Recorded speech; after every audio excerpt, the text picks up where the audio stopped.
Your name was called twice.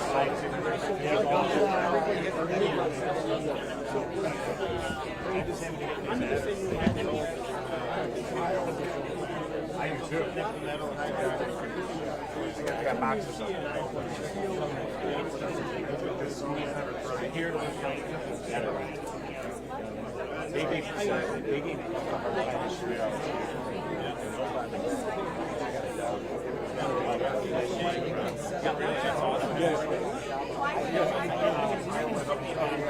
these things are goofy. There's acorns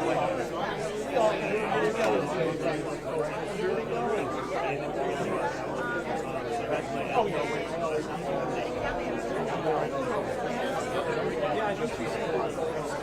You know who likes some of this?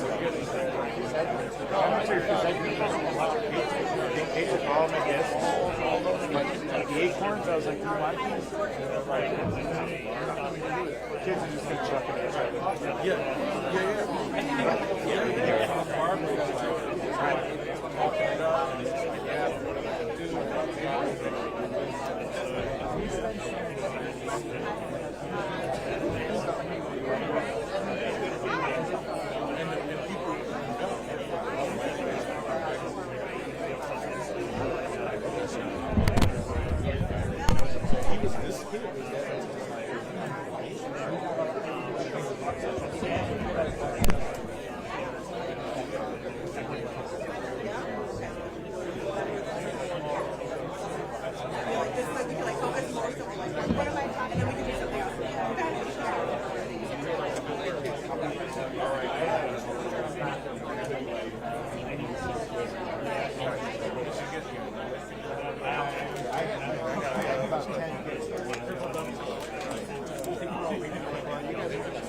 like stuff, but I can more so just speak. We can more so just speak on it, like just like we're not going to talk about legality, more just so like the release that was sent out or it's really because it's banned for weeks. Mm-hmm. So that's what we'll do. Okay. And then I might also because our lawyers what are you talking about? And then also going a little bit more into this and just like having Micron and everything. What do we think that would also do for like just students in general? Okay. Perfect.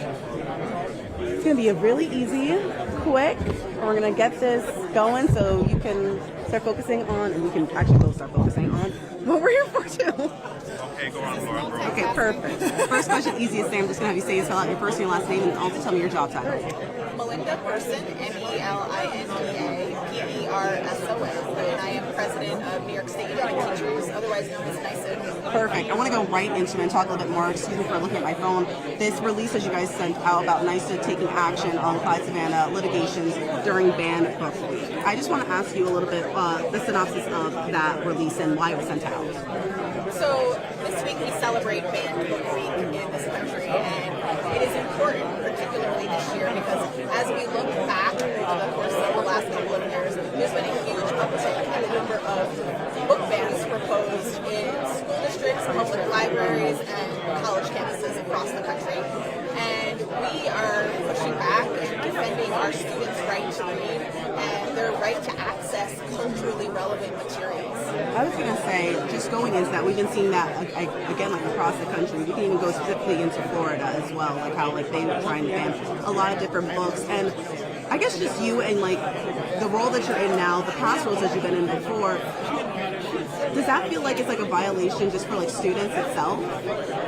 As you look back at our nation's history, right, the people who are banning books have never been the good guys. We know that access to information, access to true history is important, and our students need this to learn and to understand our past.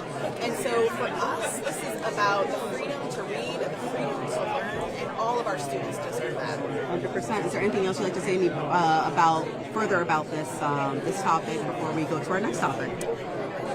I think you got everything. I got it. Now I want to talk a little bit more. I was just going to say, actually, if you have anything on chronic absenteeism.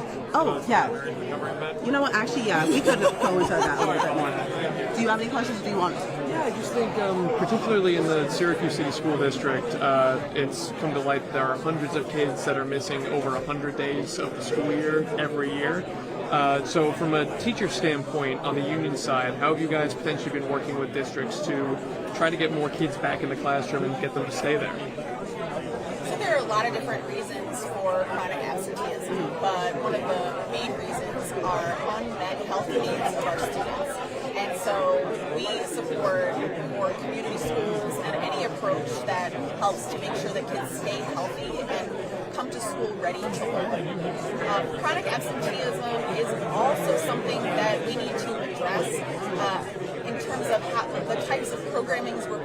Sorry, I'm going to start. Chronic absenteeism is also related to the topic that we are here to talk about today, CTE, right? CTE programming, hands-on experiential learning, is the kind of educational programming that makes kids want to come to school. It is the kind of learning that keeps kids engaged and interested, and that shows them a path to what's next for them after high school. So the more that we can infuse this type of experiential learning and CTE programming into our educational programs, we think that will bring some of the kids back who have been staying away. Connor, do you have anything else? Okay.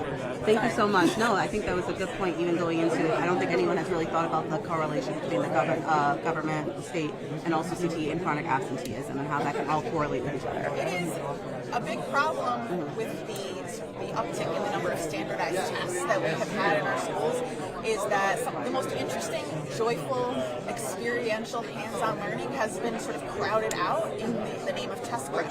And so right now we're trying to bring back not only CTE but also arts, music, and the programs that kids actually are excited to come to school to participate in. Let's go right into our next topic, which is going into this. And of course, Micron being like a major catalyst for the Central New York community itself, for New York, and honestly for the country itself, having this mega multi-billion-dollar chip manufacturing plant here. But what I really want to know about is also about how this could help students. You know, you have, being part of the teachers union itself, you guys are really for not just teachers, but also for the kids. How can this correlation really help children? So this collaboration between industry and those in education, educators and school districts, is so critically important because we are having the conversations that are necessary for us to create programs for the kids that are going to provide them opportunities to stay right here in Central New York. And so when we talk to Micron and other industry partners about what are the jobs of the future right here in our community, we can then go back and create educational programs that will prepare kids for those opportunities. So this way, we can bring manufacturing back to New York State, back to upstate New York, and we can also keep our students here as well and provide them an opportunity to have great living wage jobs.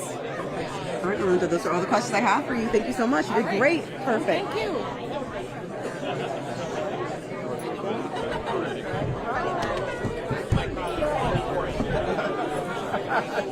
Oh, you can see me.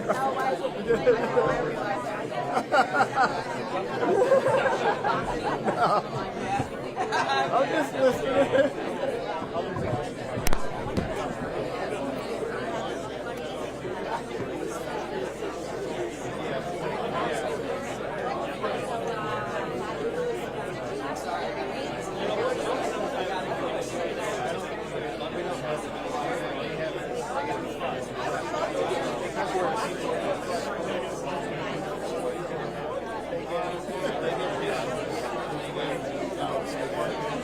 That's his words on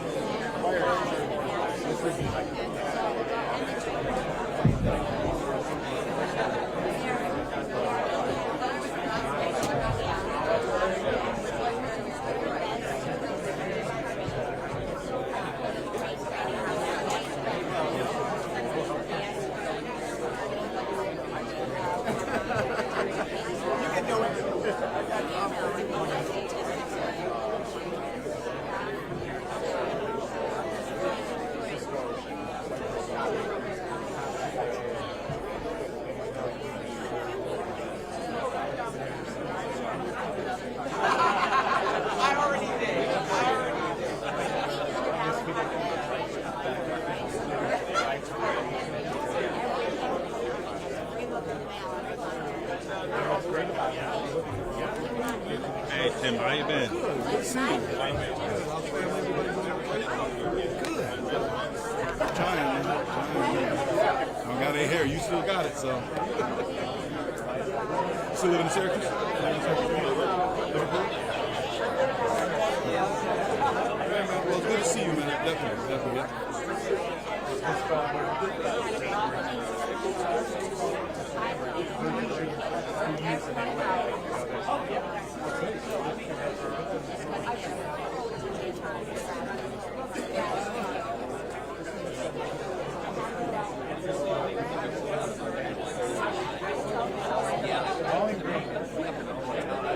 Sounds like an engineer.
No, they're doing their own thing. I think more official.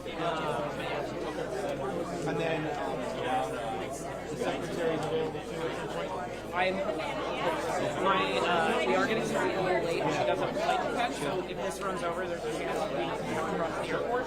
If not, then we will be able to take it. But I will let you know. She is a key player in all of my Gotcha. So I just No. Oh no, I totally hear you. That's why we're really excited. Yes. and free deputy secretary. I talked to Maddie. Maddie. Yes. Yeah. No. I hear you. And actually, that's helpful for if we have to run. If we actually happy to answer any questions you have immediately, and then I'll touch base with the necessary folks on the team. Thank you. I appreciate it. Obviously, very healthy school. Obviously, a lot. So, however, we're going to work in the future. Yeah. No, of course. And here, let me give you You do too? And like, that's Yeah. I haven't seen Bowles though.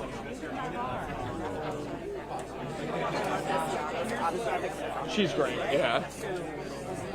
And I also get to say hi to every government program ever, where like Let me try to find the press guy. Otherwise, if you talk to the other pro talks, they might know. Like, are you getting mic levels? because we're still in negotiations for the company, there's really not what you can say. So, preliminary memorandum of terms. Yes. So it's like it's kind of weird. And you announce the initial agreement, and then you announce the final agreement.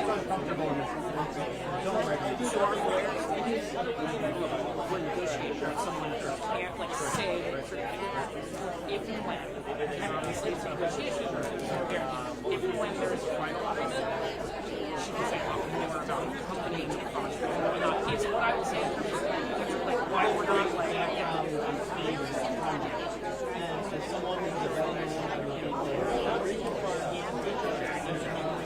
there's no more for now. Right. Yeah. All right, he's gonna go grab the tech guy just to double check. I would say like, yes. Yeah. Like, so for instance, we just announced our first final award on,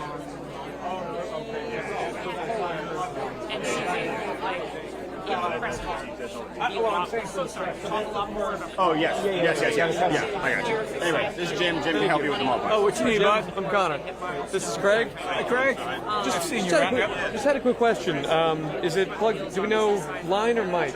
It's mic out. Mic out? Okay. Yeah. Are you getting anything? Let me have him crack open them. Appreciate it. I just contacted her like, Hey, of course,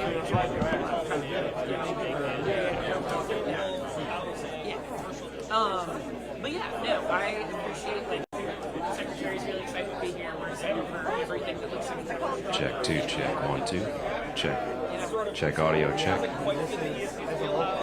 Hey, check.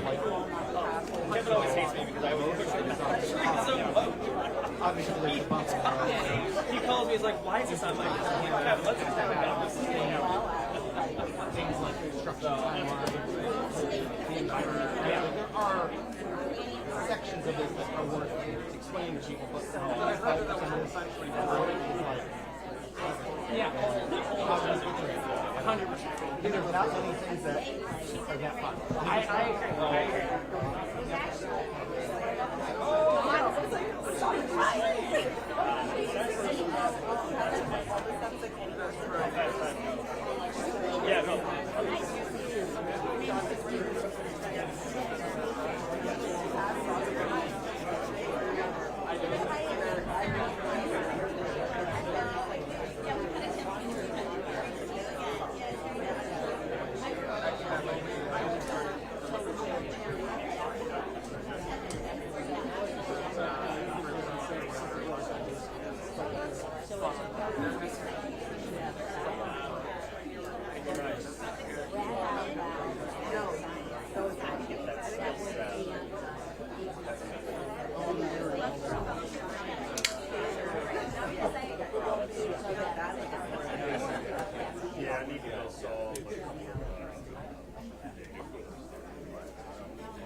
Names.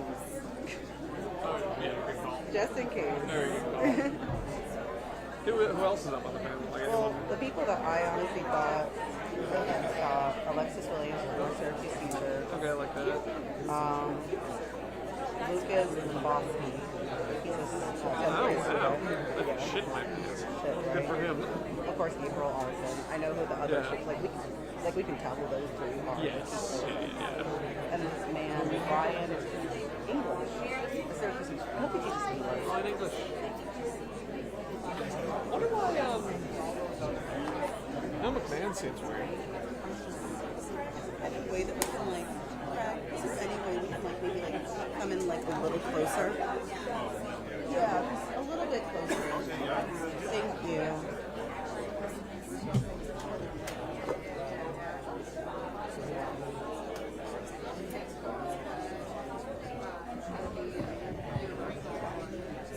Sorry, this way we can just get a little bit more.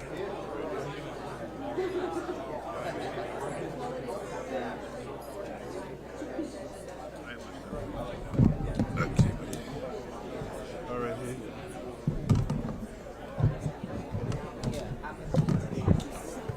Thank you. Yeah, sure. I appreciate it. Always good to see you. Yeah, that's so much better. Thank you.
Good morning, everyone.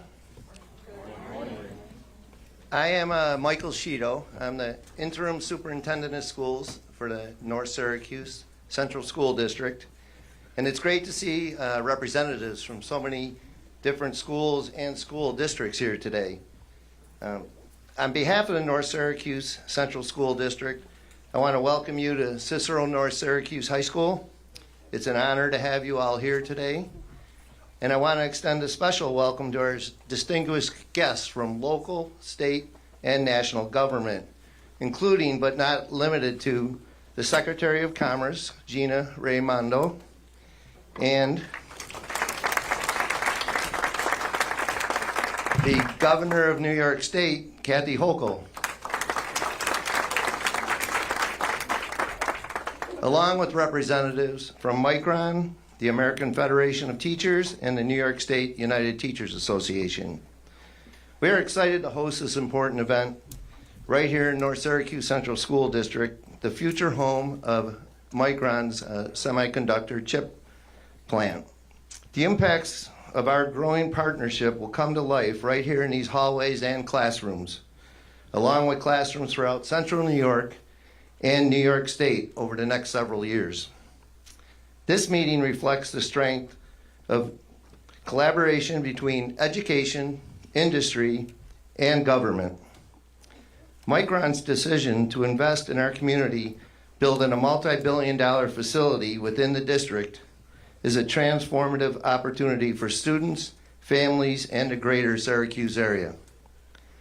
The partnership opens new doors for students, families, and it creates the opportunity for innovation, job creation, and education, and paves the way for a future where our students can thrive academically and professionally. Our collaboration with AFT and NICET ensures that as we grow, we continue to focus on delivering world-class education to every student. Their commitment to education, coupled with Micron's vision for the future, makes this an exciting time to be part of the North Syracuse Central School District and the Central New York community. Thank you for all being here, for being part of this exciting time, and once again, welcome to CNS High School.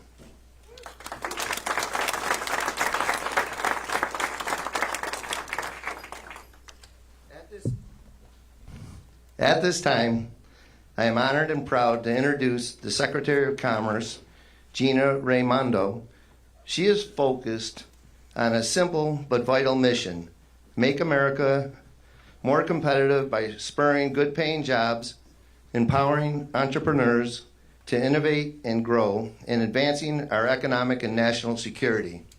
She has championed President Biden's Investing in America agenda, including the CHIPS and Science Act.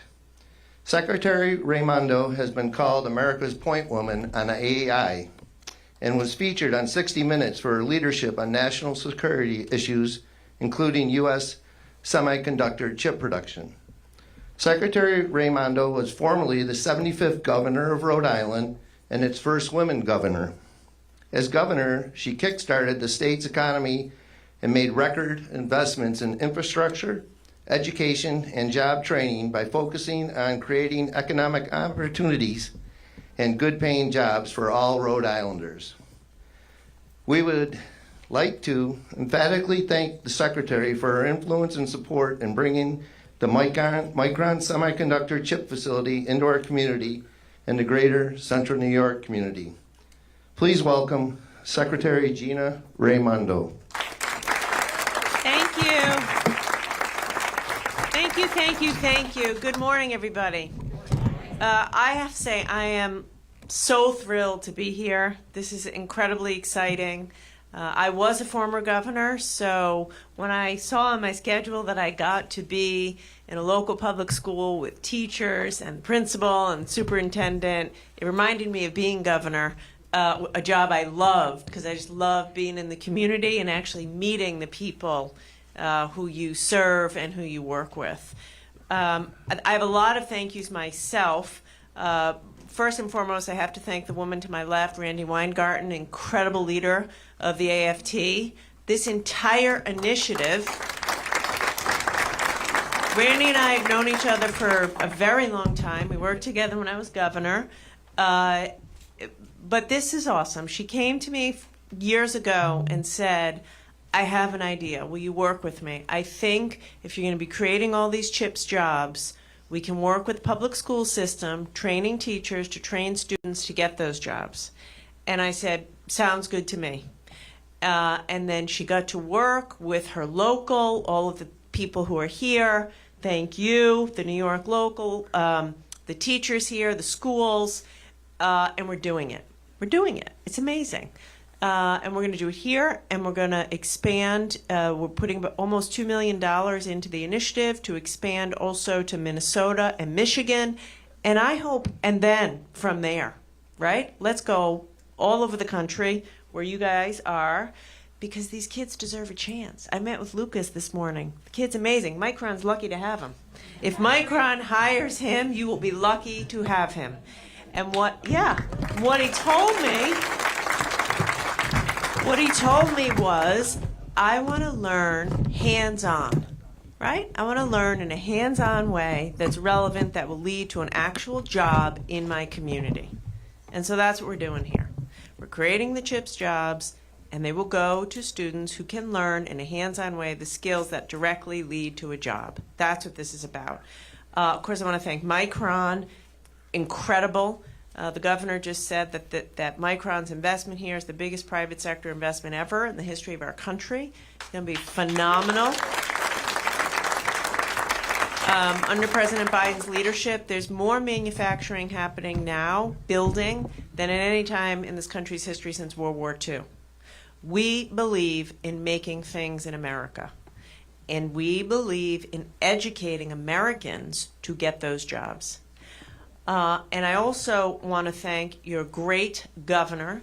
Your governor and I are friends. I admire her. Guys, being governor of this state is a hard job. Okay? Just so you know, cut her some slack, because it's a tough job, and she's doing a beautiful job. I want you also to know Micron wouldn't be here if it weren't for her. You need to know that. That's a fact. I was in the middle of helping the negotiation, but for her, Micron wouldn't be here, and but for Randy and the union and the teachers and all of you guys, the students here wouldn't be getting this program. And we're about to invest, as I said, a first investment ever out of CHIPS workforce we decided to do here. And we have another $250 million that we're going to invest in workforce programs all around the country so every American can have a chance to get the skills they need to get a good job. So with that, I want to turn it over to your great governor, Governor Kathy Hochul. Thank you. Thank you. Secretary Raimondo, I want to thank you for having your door wide open to us here in the state of New York. I was a brand new governor. We had our first conversation was about how do we land Micron, how do we make sure they come to New York, and we were able to work with Majority Leader Chuck Schumer and the local team here, led by the mayor, Ben Walsh. I want to thank him for his engagement intensely. Our county executive McMahon was very involved. John Mannion, our senator, was very involved. But I had the best economic development team in the country, led by Hope Knight. I want to give her a round of applause, everybody. But I'll be brief because I want to hear the question. We are so proud of this. I brag about it everywhere I go. Everybody now knows that this is going to be the home of Micron. And more importantly than having a company come to a physical place here in upstate New York, it telegraphs a confidence in our economy that is contagious. I can't tell you the supply chain companies that are now coming, even 50, 100 miles down the road as a result of this. So we created a whole ecosystem with the decision to put forth a $10 billion from the state of New York for our own Green Chips and Science Act as well. So this is how government working with local communities can make a difference, but it's all about the workforce. And when I had my first meeting with Micron leaders, it was supposed to be a quick meeting during a snowstorm in Syracuse a couple of winters ago.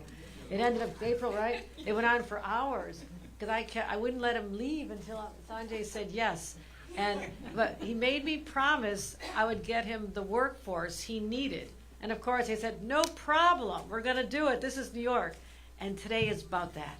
This is about planting the seed in young people and getting them excited about these careers that'll lift their families out of their circumstances. And I thank Micron for going to the heart of the city of Syracuse, where people do not have that chance. They do not have a family member who's going to be able to show them the path forward. We will do that, and Micron's local investments are making that difference, so every child has a shot at the American dream when they get the education we're going to be talking about here today, and also replicating that all over the state of New York. So this is why I'm most excited about this project of anything, and the Biden-Harris administration made it happen. I'm forever grateful to them as well. Thank you, Madam Secretary.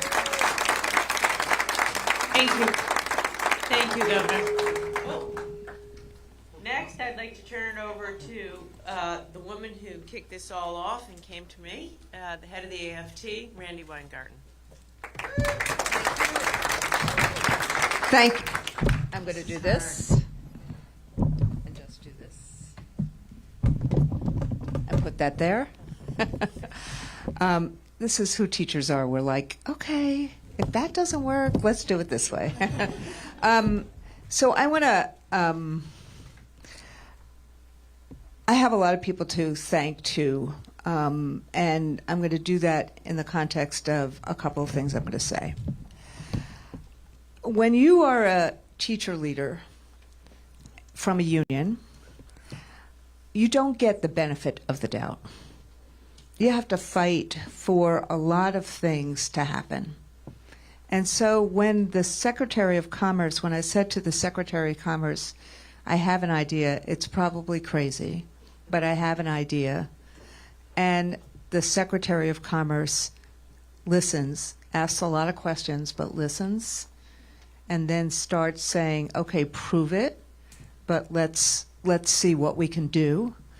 And when then our amazing leaders of our locals and our amazing leader of our state organization and our leaders of our locals, including UFT and including all the Syracuse locals that are here, and I say, I have a crazy idea, would you trust me on it? And they say, trust but verify. And then the governor says, okay, it's crazy, but we need to. And then you have this company named Micron, who we've never worked with before, who comes to New York, and also April asks a lot of really serious questions to first Michael and myself, and there's a lot of meetings, and there's a lot of meetings with a lot of different departments, and then there's a lot of meetings with Melinda, and all of a sudden there's 10 locals in the state, New York City, and locals like Watertown and Niagara Falls, as well as the 6 that are here right now, and then Onondaga Community College. This kind of network that really starts with, let's give each other the benefit of the doubt. Let's trust our teachers that are here. Let's trust a sense that we really believe in our communities. And we really believe in public education. And we really believe that if public education is about right now in a world where we have to outcompete China, and education is a way of outcompeting, and we have to innovate, it means that our kids need to understand relationships and problem solving and critical thinking and resilience. And that's the kind of work that you're learning, right, Lucas? That's the kind of work that these teachers are teaching.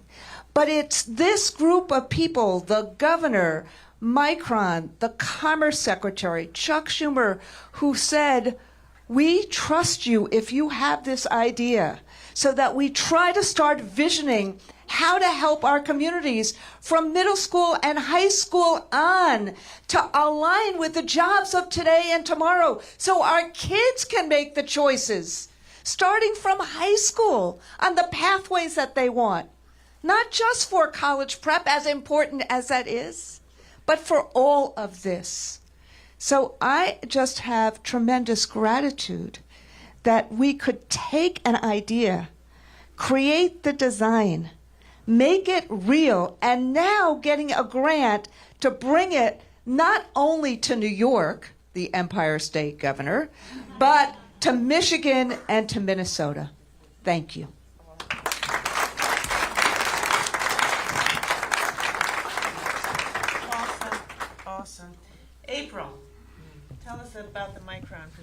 Yes, absolutely. Good morning, everyone. Secretary Raimondo, Governor Hochul, and my great partner down the table, Randy Weingarten. We're honored to be part of this. And everything that you just heard from Governor Hochul, from the Secretary, from Randy, this is why Micron is here. This is why Micron is able to grow and build and bring manufacturing, semiconductor manufacturing, to the U.S. and to New York, and specifically Central New York. Of course, when we were making this decision, there was a lot of due diligence. As you can imagine, this is a big investment. And all of the financials, of course, had to work. But it was so much more. Our decision was so much more. It was about the partnerships, it was about the relationships, and it was about the commitment. And I think you just saw that on display just now. And we couldn't be prouder to be part of this. I want to thank the governor for her co-investment with Micron in this advanced technology framework that we are rolling out and piloting in 10 school districts. $2 million from the state, $2 million from Micron, so $4 million in total to get this thing going. And Secretary Raimondo couldn't be more accurate in like what she saw is exactly what I saw as well. Randy had this vision. Maybe it was crazy for me in the business world. Actually, ideas like that aren't crazy. Like we're in technology, we're in innovation. We have to come up with crazy ideas. But Randy had the conviction, and we're so glad that we decided to form this partnership, co-invest with the state of New York. Now the framework is being deployed, and we're already seeing success, And this is just the first phase. This is just the pilot. Now we get to go scale this, certainly across the state. I'm sure many of you have already heard, we will be creating 9,000 direct jobs over the next 2 decades here in Central New York for Micron. But across the ecosystem, it's going to be closer to 50,000 jobs. So this framework is incredibly important to build the workforce that will make these critical investments a success. And so I'm proud to be here today. Thank you, Randy, for your vision. Secretary Raimondo, thank you for your vision for bringing semiconductor manufacturing to the United States. Incredibly important. And Governor Hochul, you're a great partner, and you are the reason. Yes, I know my boss can ask a lot of questions and be tough, but you were on the other side of the table negotiating and really demonstrating to Micron what you will do to make sure we're successful here. So thank you. Thank you. Before we turn it over to the teachers and have this discussion, I think we're going to hear a video from the majority leader in the Senate, none other than Senator Chuck Schumer. I do have to say this. You know, I said earlier Micron wouldn't be here without the governor, which is true. Certainly wouldn't be here without Randy. It's true. There wouldn't be a CHIPS Act without Chuck Schumer.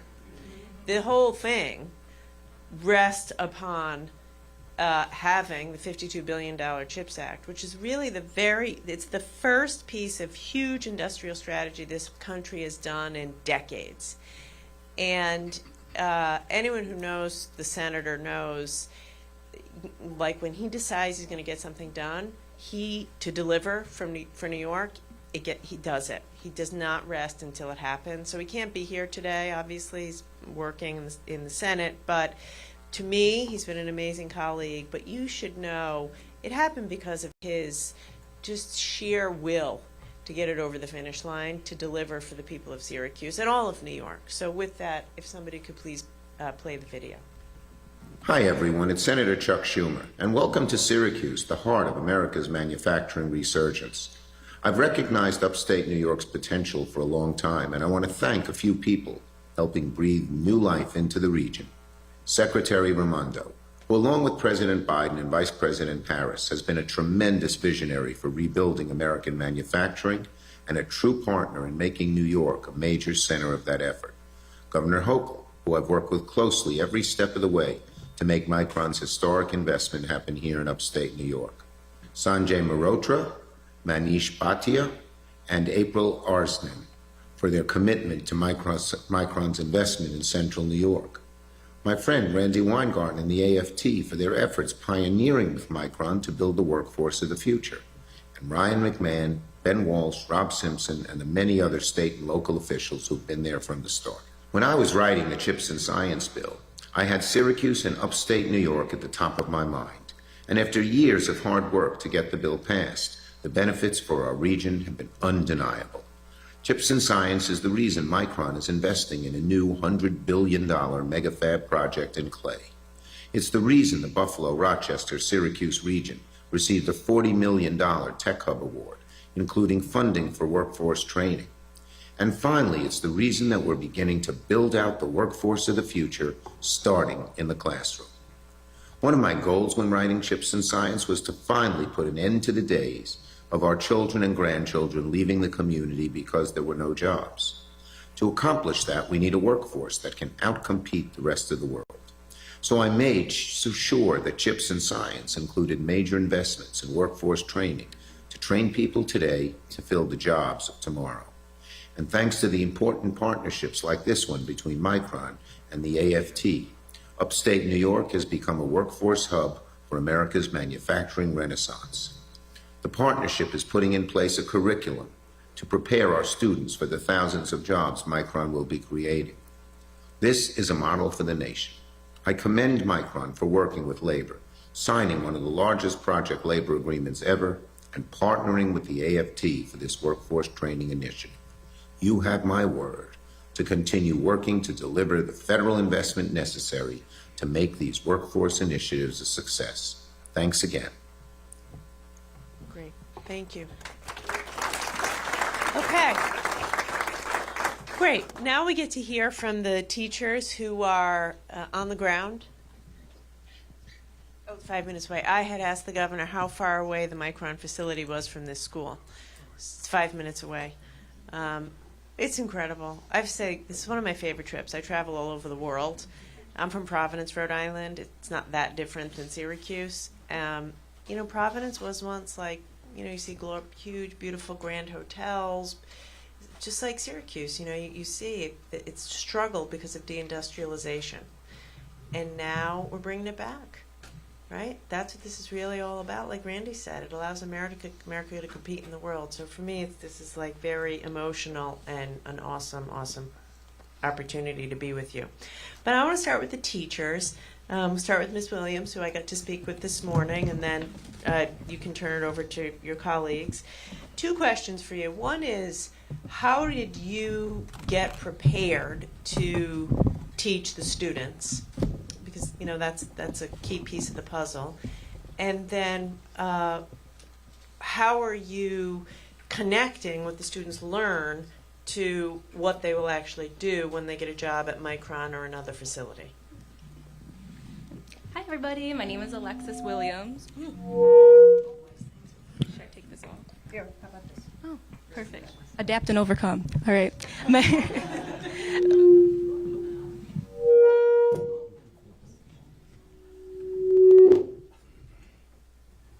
Are we better?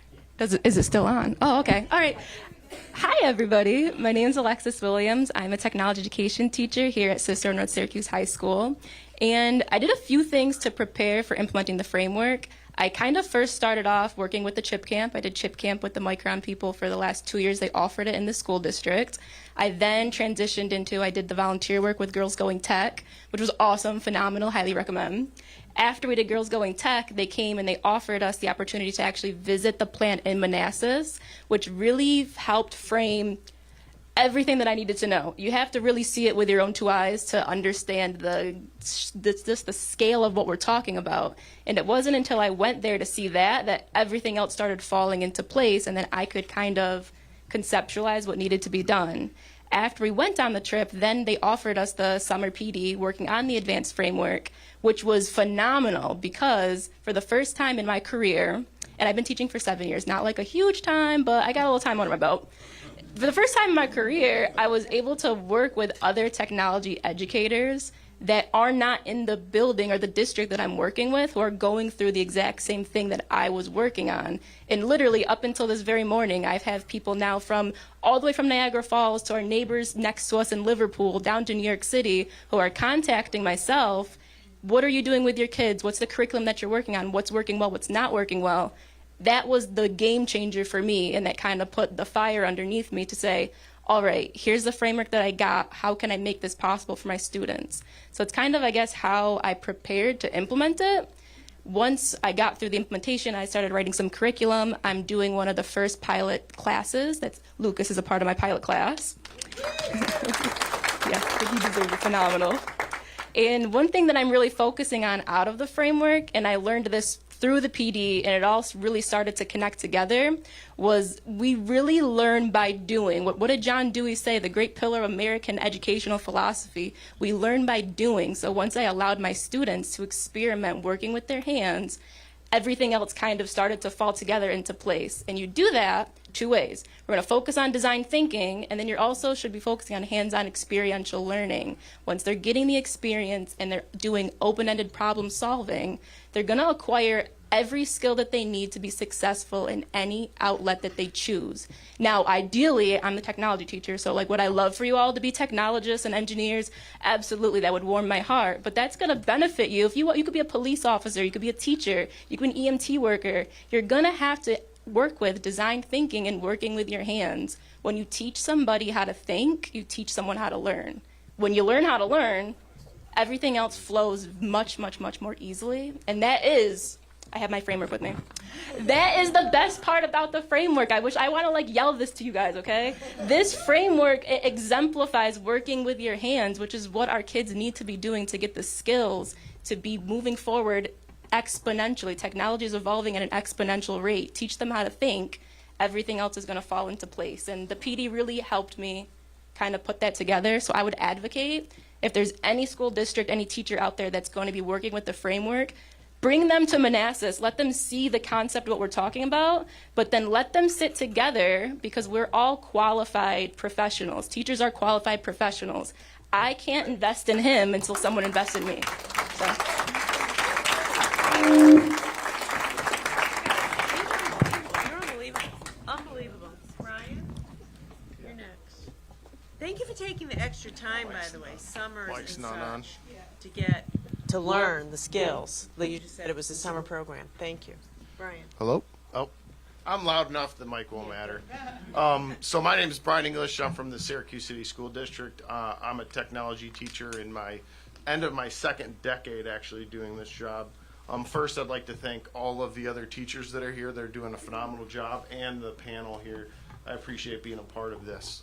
As far as my preparation for this, like Alexis said, I've been working with Micron for the last several years on this project and been involved in the conversations with Robert about 2 years ago when I think it first came to Randy, and they created that collaboration. And since then, I've really kind of kept track of the project going on, and I have definitely been excited to do the activities that the union, that NICET, has developed for us, especially over the summer. We did the summer leadership with Robert, who was there helping lead us, and the rest of the members of the team who worked together with the other technologies teachers, as Alexis said, who really took a look at the framework and how we can implement it.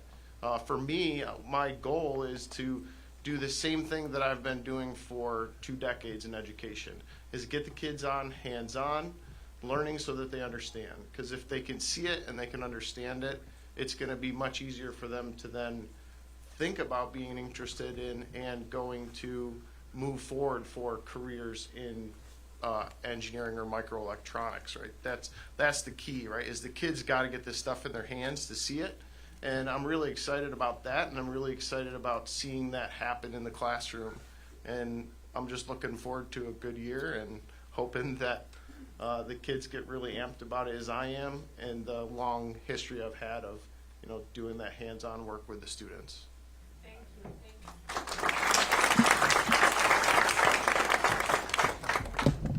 All right.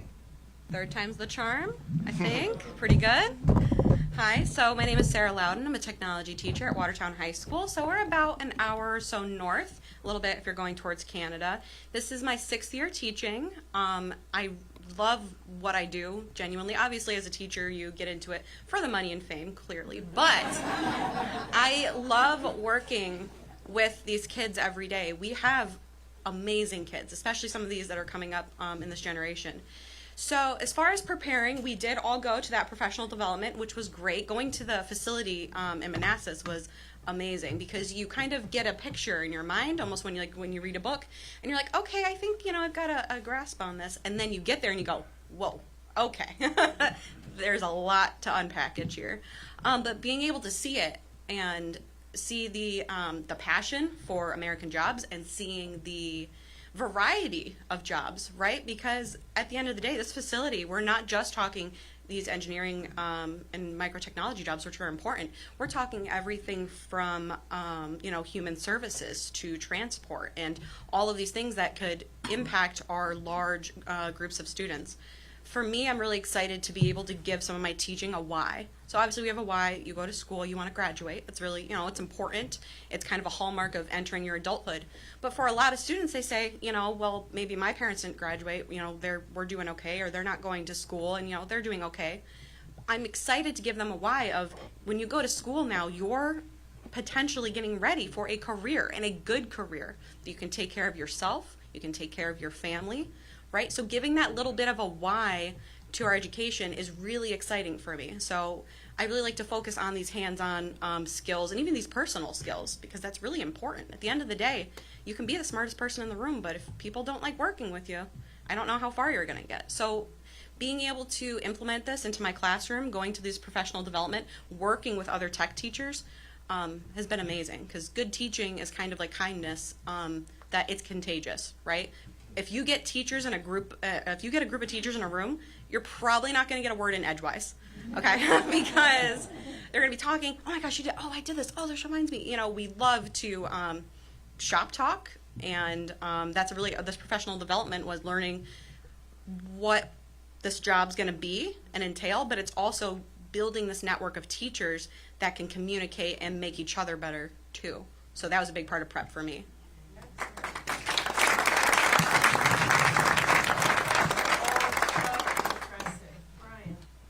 My name is Brian Wilson, and I've been teaching at Watertown City School Districts for 26 years, and I come from a long line of technology teachers. My father, 30 years ago, said to me, if you want to stay in the local community, you're probably going to be working in a hospital, you're going to be a teacher, okay? And with this, we have created more opportunities, which is amazing. So I did the Manassas, Virginia trip. I did the Syracuse PD during the summertime. It was amazing. At first, when you start something, you don't really know kind of where you're headed, but being that we're kind of at the beginning of all this, it has really been great to have those professional developments and kind of see where we're going, and it's really created a lot of excitement, not only for the teachers, but for the students as well. So the cool thing about this for Watertown City School District is it has, with not only just amazing opportunities, it's come with some funding, which is always important when these things are taking place, because one of the coolest things that happened for us was with the equipment, we are able to now have a really, really nice technology lab in our high school. And that is amazing because our kids deserve that. So there's been a lot of really, really positive things. And the best thing for our kids and the best thing for our state is having things like this, because we have opportunities here in New York now that we didn't have before, so students don't have to look outside of New York for these amazing jobs and opportunities, and jobs that pay well, have good benefits, and can really bring those guys in there. So I think that's really, really crucial, and I think that's a great opportunity for our kids that they just wouldn't have had before.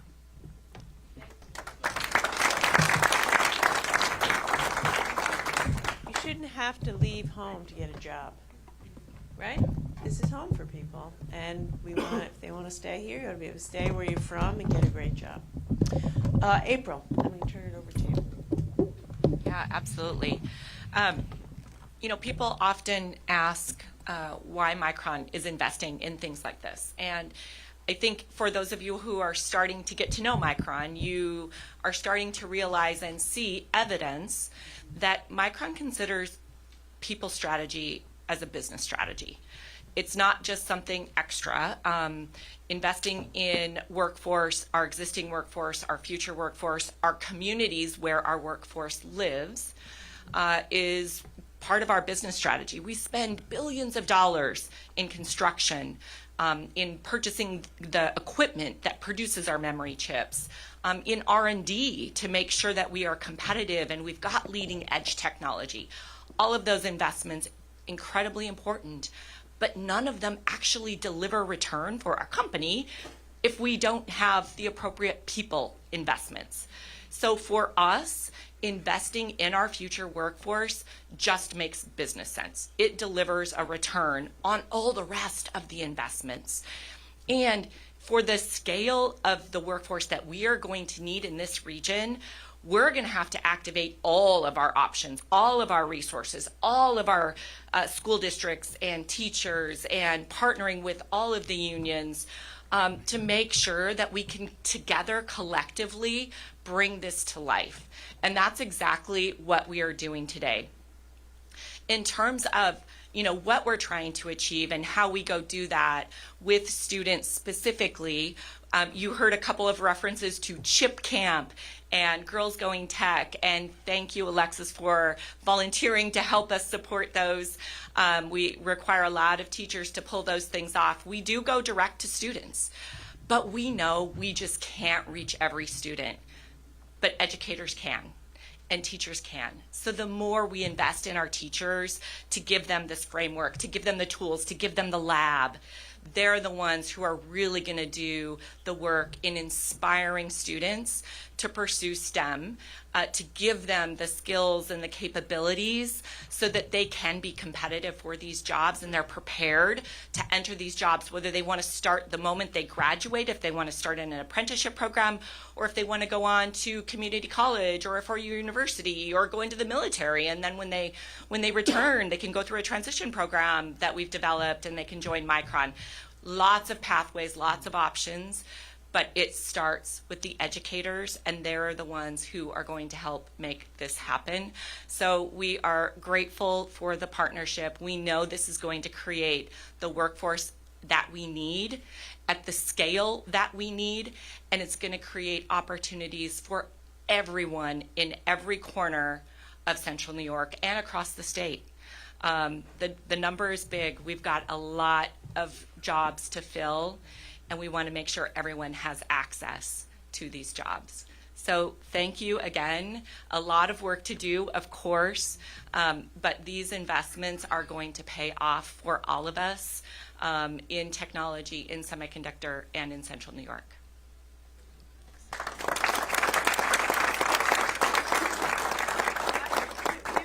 Union leaders who are here who made this possible. So I want to start with you, Melinda. You know, how do you make it successful working with these companies? And what are you learning in the process of doing this pilot that has made it successful and that we should replicate in other places? Sure. So I want to really acknowledge Micron and the partnership that we have built here in New York State. The trips, as some have already mentioned, were so well received. People had a great time. They got to see, touch, and feel the work that their students will be doing in the future. And having Robert come and co-lead professional learning with us this summer really provided an opportunity for our members to play together and to put computers together and to develop a plan to make learning relevant and authentic for our students. And that is what we crave every single day. Educators are often asked, Miss, why do I have to learn this, right? I got that a lot. And we have great answers for those questions now because we have been to see the work and we have been there to actually tell the students, well, when I was on this trip and I went to see the factory and I saw this on the floor, I know how you're going to use this in the future. And so giving educators access to places, the workplaces, the industry where our students will fill positions of the future, that is how we're going to create the connections that make kids want to go to school, right? That make school fun and joyful. And that's what we're all about, right? We want them to learn, but we also want them to enjoy the work that they're doing and to have dreams and plans for their own future that include well-paying jobs and well-paying jobs here in their community. And so we're so grateful to be involved in this partnership, and we are excited to expand this and to do even more.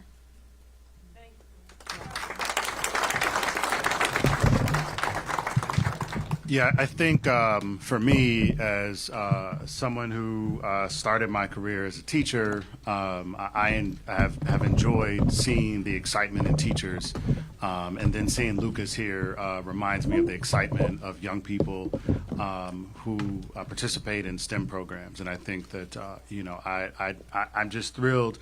And I would leave folks with three things. One is part of our goal is to nurture the dreams of students, but also support the hopes of communities like this.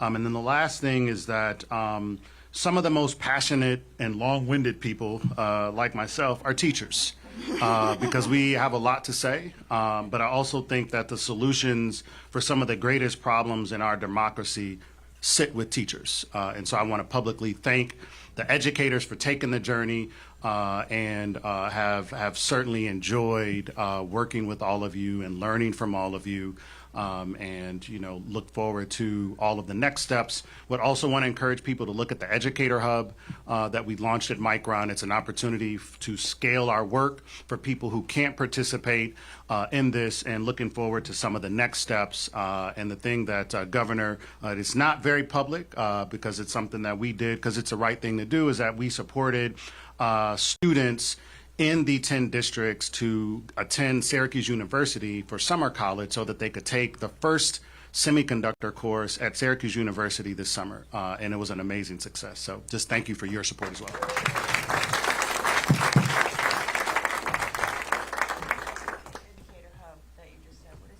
So the Educator Hub is a portal that we have created at Micron that contains content for those in university spaces as well as K-12 to accelerate the ways in which the public can learn about semiconductors. And it's on approximately a 90-day update and a refresh. So we try to make sure that every 90 days we meet, are there new things that we need to add? So we're consistently working to add to it. Over time, we're going to add who our supplier is. I'm excited to say that our supplier for the majority of our materials that we work with educators on here in New York is a New York-based company, Teacher Geek. So shout out to Teacher Geek. So the Educator Hub is a tool that we can leverage to broaden the reach and expand the impact. Okay, Lucas, you need to tell us why you're doing this. Do you like it? What are you getting out of it? And just tell us how it's going.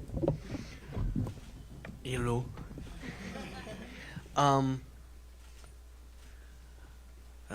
me think. I like this, and I'm getting out of this because it helps me with my hand skills, and I get to do stuff with my hands, and it's fun. I can change whenever I want. If I don't like what I'm doing right there, I can change and not have to switch jobs or anything. I can just stay in that department. And it's mainly me just being able to use my hands. Like I said, and like all of you guys saying, a lot of people like using their hands. It is very easy for people to learn that way. And if you don't teach people who know how to use their hands that way, it's hard for them to learn. And being able to do stuff with your hands helps you a lot more. So that's why I like being able to do Micron, and that's why it interests me, because I can do stuff with my hands and just think and be natural and not have to worry about listening to someone, because I zone out. I zone out way too much. And I don't hear what you guys say or anything, and then I watch, and then I act like I know what I just heard when I really didn't. And it's the same with videos where I just zone out and just do the same thing. But with my hands, my brain's just like, ooh, I got something in my hands right now. I'm just going to play with this. And I'm going to see what I can do with this and see how I can change it and how it can suit a better way or make something better or learn how, man, this doesn't work like this. So maybe if I do it like this, it will work like that. Instead of me going, I don't know what this is. I'm just going to toy with it, I guess. It just helps me learn how a material works without having to read a thing, like read a piece of paper of how this material works. I can just take it apart with screws in my hands and just learn how the material works on my own. That's why I like Micron. It's just I get to use my hands.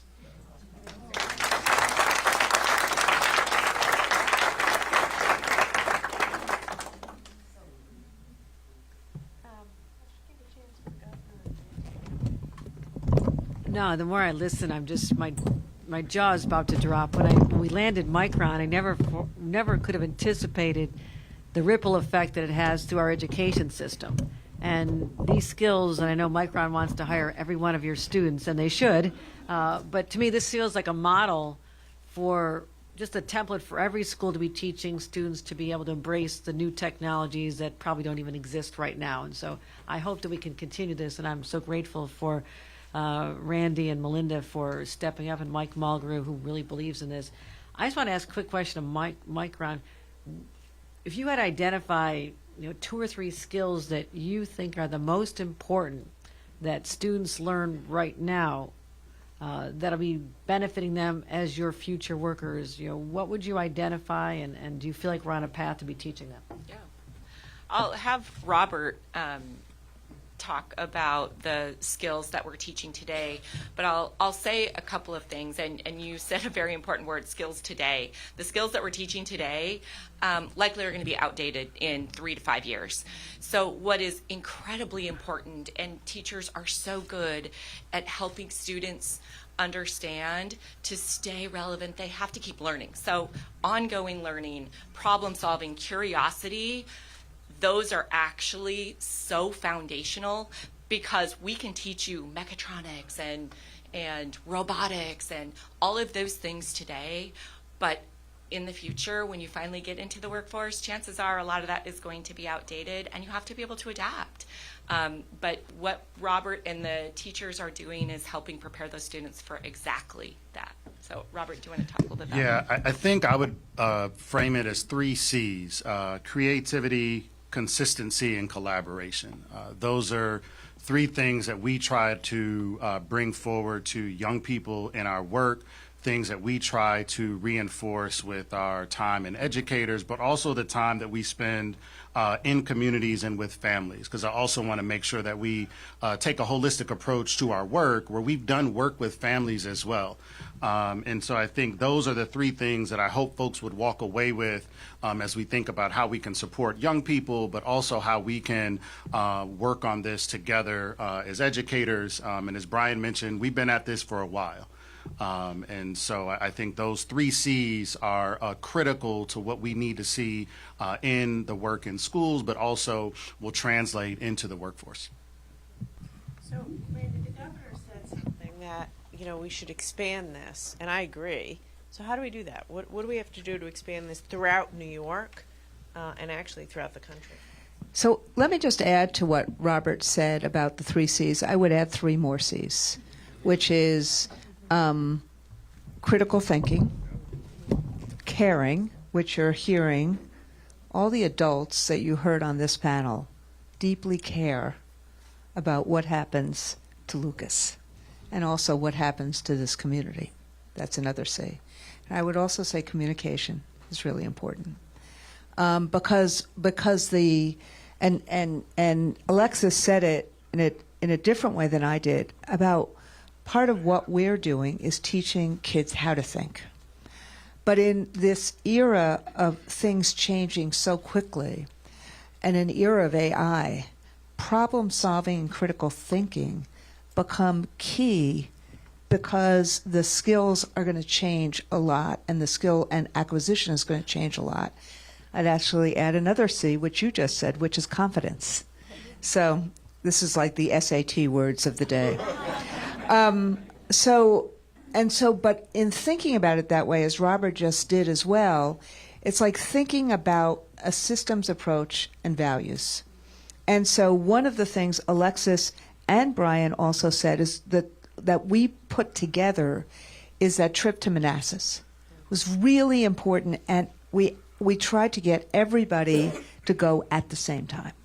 And so there we created a community as well as those aha moments. And then people from Watertown and New York City and from, from Liverpool and from Clay and from Cicero and all the districts actually started becoming a community with each other. So, and then the second was the PD that we did this summer, which is really important too. So all of a sudden the teachers were kind of in charge of and knew more than a lot of other people who were in the room. And the last thing I would say is what Melinda did doesn't get enough attention, which is, so Michael and I come from New York City. Okay, we come from New York City. That's both. I mean, I know a lot of the folks here because I spend a lot of time in Syracuse now. So, there could be a distrust. What Melinda did was say, let's put 10 communities together that are really different from around the state. And April said, yes, this is really important too. So what you have is that this has become a New York State project. It's become a Syracuse project, but it's a Watertown project. It's a Niagara Falls project. It's a New York City project. It's an Onondaga Community College project. So that systems approach that we didn't know it would work, but the putting a bunch of communities together, having the teachers see, be able to touch, feel, the company being really present in all of this, the professional development. So we started with that kind of systems approach and those kind of things. Now, the harder question is what you just asked, which is Micron and AFT are now true believers. The Commerce Secretary, the Governor, true believers.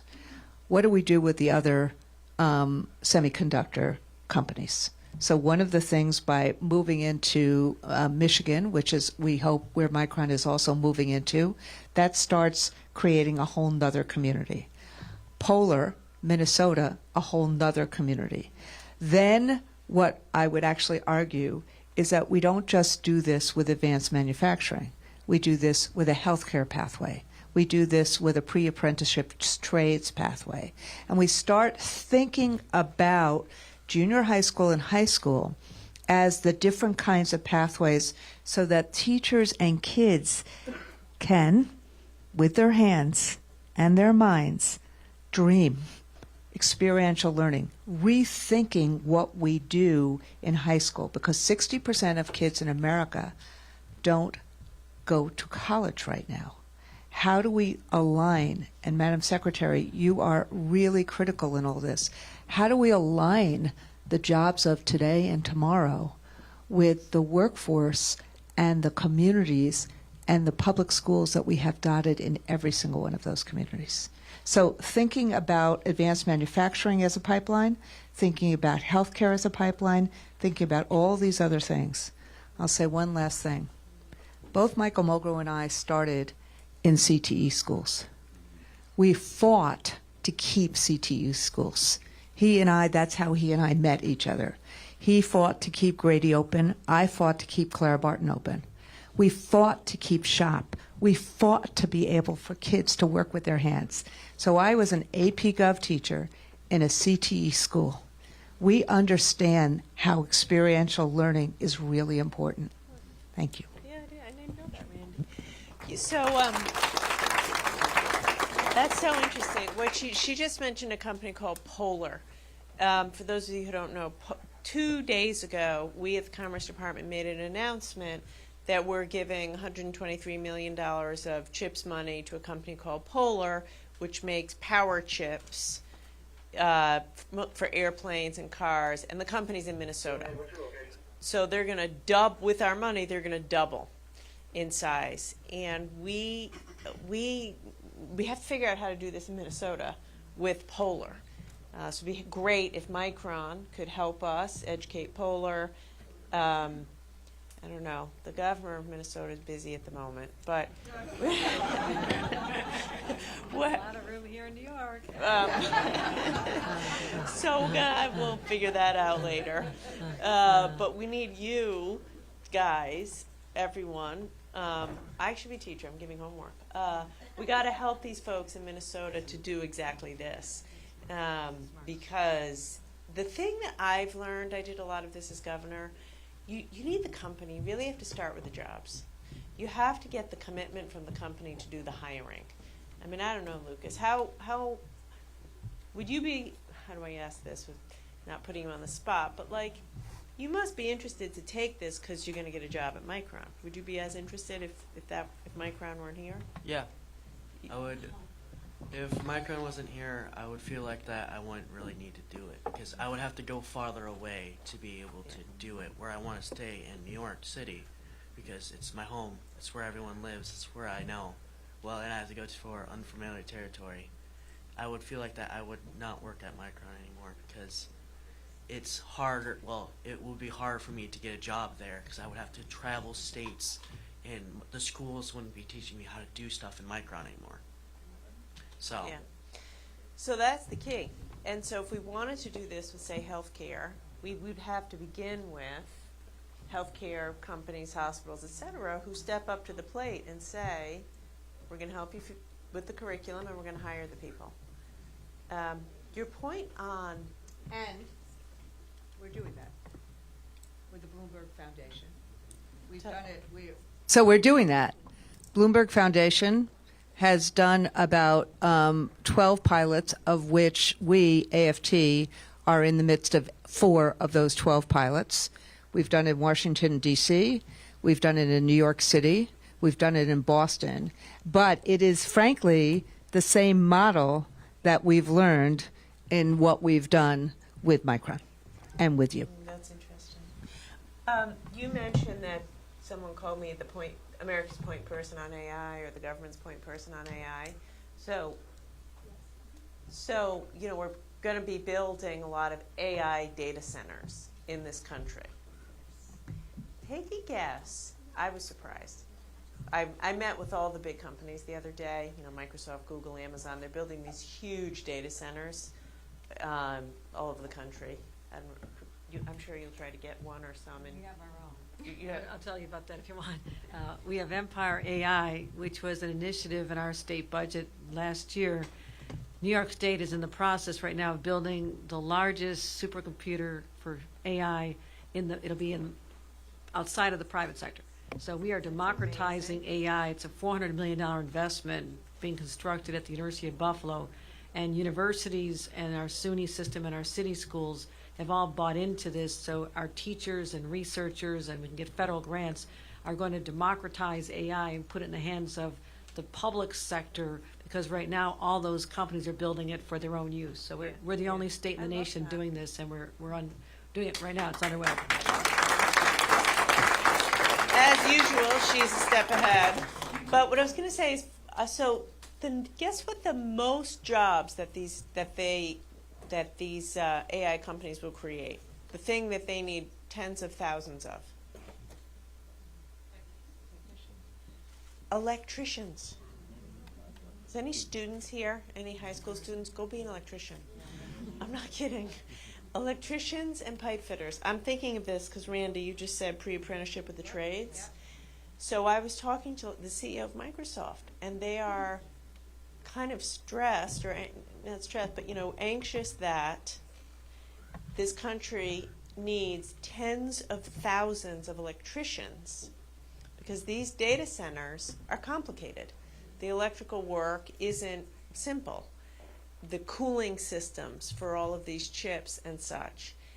And those are amazing jobs. You were saying you want to work with your hands. Obviously, you need to know all of these C's, but we got to get on it because those are excellent jobs. You should hear what they're willing to pay for a fully trained electrician, and you'll have a career. You look like you wanted to come in on this topic, Melinda, or anyone want to come in on it, but we've got, these are real. This is real. AI isn't just, MIT electrical engineers or coders. we need everything else, and they're good jobs, and we can do these pre-apprenticeship programs just like this. Yeah, I was just going to add, there's been an evolution over time of how people think about career and technical education. And I think it's really important for our students to see that this work is respectable, good job work, right? And I think there's been an overemphasis on everyone must go to college, must go to a 4-year college, you know, but what's really important is that our students are finding the path that excites them and that makes them want to get up and go to work every day, right? That's what we ultimately want. We've narrowed our curriculum to such an extent that a lot of the good stuff that brings students joy, music, the arts, right? All the hands-on stuff has been really sucked out of our schools, and we're busy putting it back piece by piece right now. But it has to be a priority for us as a nation that we get back to that type of work. Yeah, that's so true. I've got a note that says I need to wrap up. But I do want to I have a couple minutes left. First, I want to thank you for hosting us, this school. I want to thank the teachers. I really admire you. You've been doing this for 20 years and still bring the energy every day. All of you guys bring the energy every day. Spend your summers learning new curriculum to do this. Every single one of us has a teacher who made us better. So I want to thank all of you. I especially want to thank the educators. I want you to know I'm deeply committed to doing this. But I've learned a few things today that I'm going to take home with me about how to make this successful so that we can replicate it. That is the key. I guess I'd like to give each person just a minute or so, or maybe 30 seconds. And we'll start with you, Robert. You know, what should we know? What should we know? What have you learned in doing this work that everyone here should know as we leave today and try to replicate and scale this success?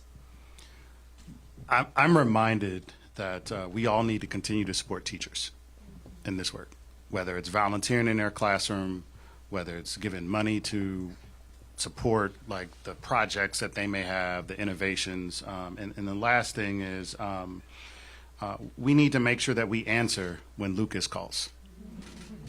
So when Lucas shows up, somebody needs to answer his email. Someone needs to be there to support him, to take him to lunch. And Lucas, you can call me. You should. Sarah.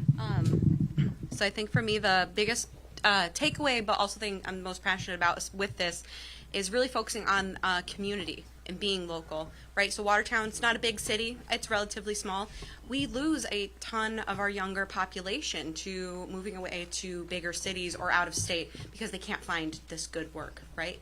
And to have a successful, I think, community, state, country, you need that solid foundation. When students and young people have to move a lot, they break some important bonds maybe, like, you should be close with family, you should be able to do these things, and a lot of our students really crave that. So I think having something that's local and in the community is going to be really strong to rebuilding, and just for us as people in general, right, having that solid foundation to build on top of, I think is going to make this successful, and I'm excited to see where it goes in the future and how it impacts my community. Thank you. Right. I just want to echo what I had said before, is the part that's the most important here is the kids seeing what they're going to be doing. And I've, for 20 years, tried to do that. Like, everything should be hands-on, and everything, like Lucas has said, that's what he was the most excited about and said it a lot of times, is that for us as educators, we need to really show the kids what their opportunities are and show them what is available to them, and that comes in many different forms. It might be that physical form, it might be a video, although Lucas doesn't like videos, so I'll remember that for Monday. But as far as what we're doing here, is this work just has to continue, right? Like, this team that's been brought together is what's going to make this work. The teachers that are part of this panel are only a small part of the larger community, like Sarah is saying. And I think it's just fantastic to see it continue, and I'm just glad that everybody is really seeing the emphasis on this and how important it is, because for a long time, like Melinda said, shop or CTE or trades was a dirty word for a long time, right? It was like, oh, those kids go over to that career, right? It's something for everybody, and that's important. Everybody can be a part of this, and there's a little bit of a piece that they can learn from this and then go on to do any one of those things or any one of those careers that are good, hardworking, blue-collar jobs.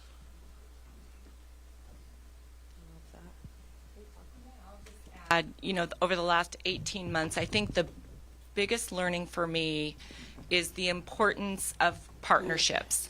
And that hasn't always been the case. Over the last 18 months has really presented some great opportunities, but some great challenges.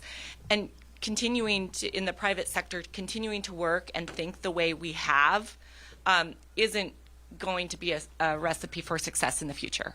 So we have to think differently. We have to think about who can we partner with to go solve some of these tough challenges. And I think it is a demonstration of incredible public-private partnership, and starting with our educators is always an excellent place to start because they're the key to the future. So it is all about partnerships, relationships, and that's how we're going to make lasting change, sustainable change, and really bring all of this investment that the country is making, that the state is making, to bear the fruit that we desire it to bear. So thank you for all of the partnerships, and thank you for your vision. Governor has something else to say. Governors always have something to say. An event like this just rekindles the passion that I have within me, that New York is always the most exceptional. We're always first. And I'm never disappointed, especially when we start with our teachers. I mean, we have the best teachers, the most committed teachers, and great teacher leaders like Melinda and Randy right here as New Yorkers, proud of that. But you combine that with a company like Micron, that if every company had the same core values as Micron, what a better society we would live in. We haven't even talked about this, but when I had Micron at the table and we're negotiating, I said, I want to see more women, people of color, people who wouldn't have had these opportunities in your workforce. And how they said, what are you talking about? And I said, I need to see childcare on site for the moms who can finally know they can be taken care of. And they're doing it. They're building it. They started building this before they even started building anything else. So I want to lift up Micron and to other companies and say, this is how you get the attention and the resources of a state like New York, because the governor in New York right now thinks this is what my expectations are. You want financial support? I've got it. But you have to lift up the community and help create opportunities for the people that we all represent. So just inspired by this event and the leadership that came out of Washington. I'm telling you, all the calls we had, she was so relentless, saying, I'm going to make this happen. I know you need Micron. I know this is such a priority of yours. And it was a priority of yours. And so one person became the agent of change that we needed to get this over the finish line. And I want to give another round of applause to our great secretary, Raimondo. Thank you, Governor. Actually, the truth of it is this program was due to a meeting that Randy and I had at a White House Christmas party 2 years ago, where she buttonholed me and said, hey, I have an idea. We got to get this done. And I didn't think it was crazy, truthfully. I never thought it was a crazy idea. It might have been half-baked. It was half, so but I trusted her, and I said, all right, go make it work, and here we are. So. I've been kind of singing the Progress is Possible song from the Suffs Broadway show about the suffragists. Progress is possible, not guaranteed. And then it goes on. What this says to me, what we've created, co-created together, because every single part is absolutely imperative. That's why the collaboration that you talked about was so important. and we do it, every teacher does it for our kids, makes a difference in the lives of kids. But this really is the promise of America. The kind of and with we as educators, we see kids' passions and our own passions, and we turn it into purpose. And we need to have, as Melinda said, the latitude to actually do it instead of testing our way to actually do it. But you, both of you, this great governor and this, she will go down as the most impactful Commerce Secretary of in United States history. I really believe that, because you took the industrial policy and vision that the president had, and you made a reality on some of the most important pieces that we have to do in America, microchips. But I just would, so that's the story, and telling the story about progress being possible and the promise of America being realized. That's what I got from this forum. We have to keep telling that story, that progress is possible, and this is the promise of America. Thank you. Thank you.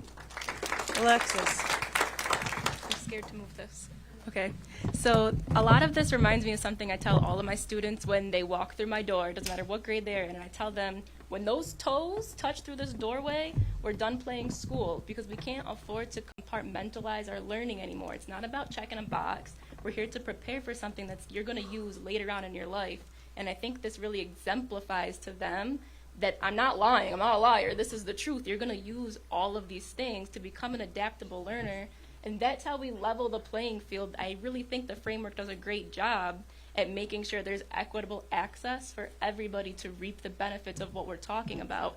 Every child in my classroom is going to leave with the same experience. And then someone's there to tell them, this is the first step in the pathway. Here's the next step. A lot of people don't have someone at home to tell them, hey, you did this. Okay, now the next step is this right here. I wouldn't be sitting here today if I didn't have someone to tell me what my next step was going to be.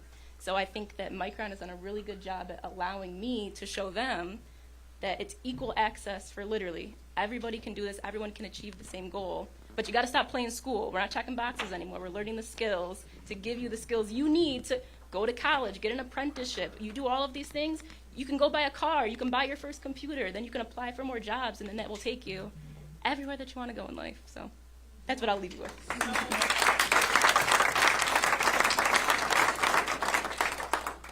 Anything else you want to share about the program? No. There's it's just keep on doing what you're doing, and people will go, make it fun so young people like to join and everything. If you make it so there's actually a chance for them to get higher up on the payroll if they do a good job, if they go the extra mile, just because that's the days now where it's just you do something, you go the extra miles, and then you don't get reward for it, and then people act like this generation's lazy when they just don't get money, so why would they work? It's because they're not getting any money, and they're not getting rewarded, so they're going to stop. They're going to be not pushing themselves to be greater. They're going to be at neutral and just coast it and just do the bare minimum whenever they want and be done and just get paid, and that's it. If there's no reward ahead, then why would you put your efforts into not doing something that won't ever be to nothing? If there is a reward at the end of the line, then people are going to absolutely push to it. It's why, it's just why stuff has changed throughout the years, because people want to change, and so they physically changed it, and they got rewarded for it. It's just, that's really it. Just keep on doing what you're doing. Make sure that people get rewarded.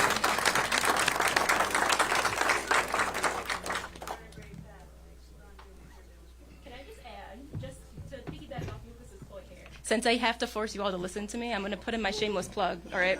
My vision for the program, and I've been sitting on this for a long time, I want to see every kid leave my room with a micro credential. Like, I think that it is a phenomenal way to motivate them them to leave with a toolbox. They're going to leave with a tangible tool that they can tell other people.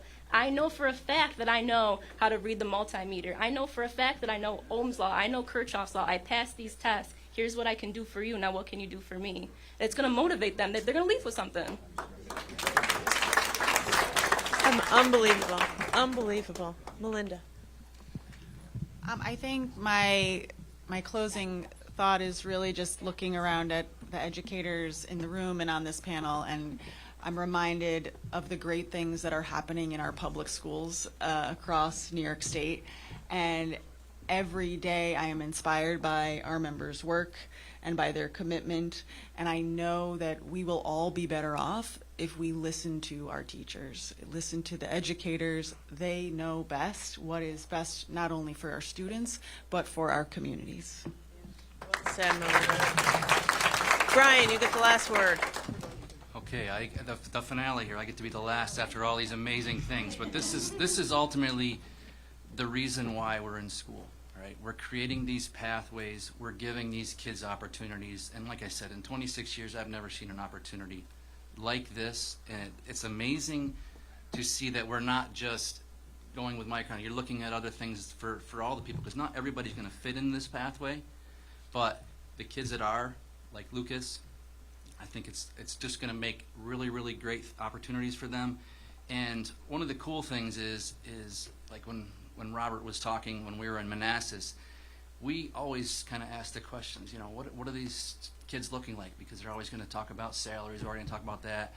And I started asking a lot of questions about Robert, because they're going to have amazing opportunities, great salaries, great benefits, and things that are going to keep them here. And I think that's just awesome.